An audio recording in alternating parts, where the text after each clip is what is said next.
அன்பான சினிமா ரசிகர்களுக்கு சினிமா கொட்டகையின் வணக்கம். நாம் இன்றைக்கி வெகு சாதாரணமாக செல்ஃபோன்லையும் கம்ப்யூட்டர்லையும் டவுன்லோடு செஞ்சு பார்க்குற சினிமா பல விஞ்ஞானிகளால் ஒவ்வொரு பரிணாமத்தோட வளர்ந்து முழு சினிமாவை எப்படி வந்ததுங்கிற வரலாறை கண்டிப்பாக நம்ம தெரிஞ்சுக்கணுங்கிறது அவசியம்.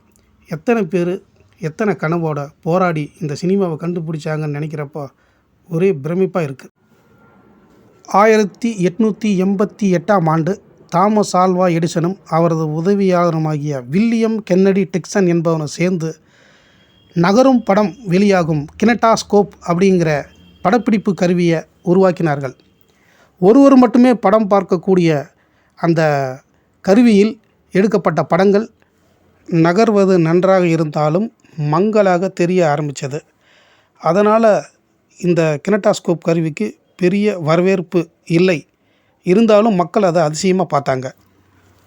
பிறகு தாமஸ் ஆல்வா எடிசன் அதை டெவலப் பண்ணி 50 அடி நீளமுள்ள படச்சுருளை மின்சார மோட்டார் மூலம் சுற்ற வைத்து உரு பெருக்கி மூலம் படங்களை திரையிட்டு அனைவரையும் வியக்க வைத்ததுடன் 1899ஆம் ஆண்டு அமெரிக்காவில் பதிவு செய்தார். எப்படியோ படம் ஓட்ட மிஷின் கண்டுபிடிச்சாச்சு என்று அவரால் மார்த்தட்டி கொள்ள முடியவில்லை.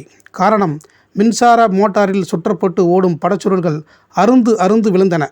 எளிதில் அருந்து போகாத படச்சுருளை கண்டுபிடிக்கும் முயற்சியில் தாமஸ் ஆல்வா எடிசனைப் போல் பிரிட்டனில் வாழ்ந்த அறிவியல் விஞ்ஞானி பிரீஸ் கிரீன் என்பவர் ஒருவித நாடாவை பயன்படுத்தி உருவப்படங்களை பதிவு செய்து திரையிட்டு காட்ட முயன்றார்.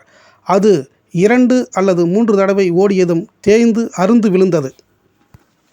இந்த படச்சுருள் நாடாவை ஆய்ந்து 1889ஆம் ஆண்டு ஜார்ஜ் ஈஸ்ட்மன் என்பவர் ஒளிப்படங்களை தரமான நாடாவில் படம் எடுக்கும்படி செய்தார். திரைப்படச் சுருள்களில் கண்டுபிடிப்பாளராகவும் அனைவருக்கும் தெரிந்த கோடக் ஃபிலிம் கம்பெனியின் நிறுவனராகவும் ஜார்ஜ் ஈஸ்ட்மன் நமக்கு திரைப்படச் சுருளை வழங்கி நீண்ட நேரம் ஓடும் சினிமாவை நிற்காமல் ஓட வைத்தார். இந்த காலகட்டத்தில்தான் உலகின் முதல் சவுண்ட் படத்தை எடுத்த வில்லியம் கென்னடி டிக்சன் பற்றி அடுத்த வீடியோவில் பார்ப்போம்.